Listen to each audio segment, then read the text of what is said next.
الله أكبر.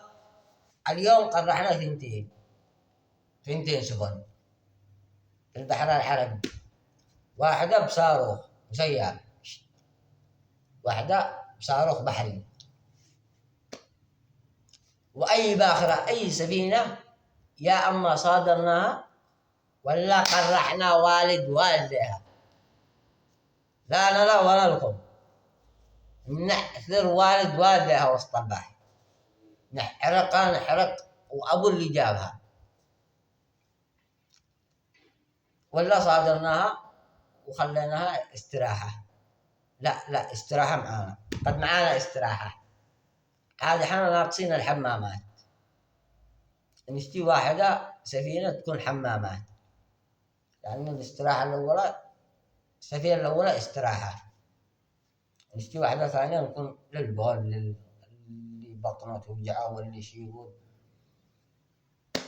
وهذه قد سكن للمجانين واستراحة، الذي يخزن الذي الطلعة ب300 ريال، يعني نفعته احنا عملتوا شيء مليح. هذا مصيركم يا بني إسرائيل، محروق عليكم الله أننا محروق عليكم من قلبي، هذا هو مصيركم. ونحمد الله عز وجل على الانتصارات الذي انتصرناها، هذا كله بفضل الله عز وجل، بفضل ربي، كل الانتصارات هذه بفضل الله. إذا جاء نصر الله والفتح ورأيت الناس يدخلون في دين الله أفواجا فسبح بحمد ربك واستغفره إنه كان توابا. اليوم كلنا نسبح ونستغفر الله للذي أنصرحنا على الصهاينة، وبإذن الله عاد عشان ننتصر انتصارات أقوى من هذه الانتصارات، بإذن الله عاد احنا عشان ندخل إسرائيل ونبز إسرائيل كلها، إسرائيل نبزها لنا كلها، البيوت كل ما في إسرائيل نبزه لنا، يعني إسرائيل خلاص ما عاد في إسرائيل، هذا كان حاجة قديمة زمان تكون إسرائيل يعني ذكريات قديمة نبزها لنا بإذن الله.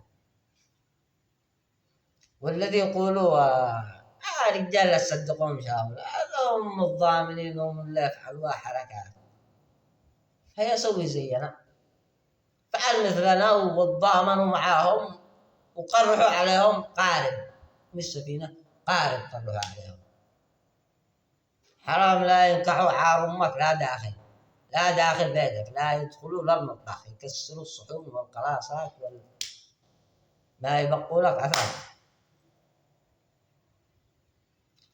يا فتال.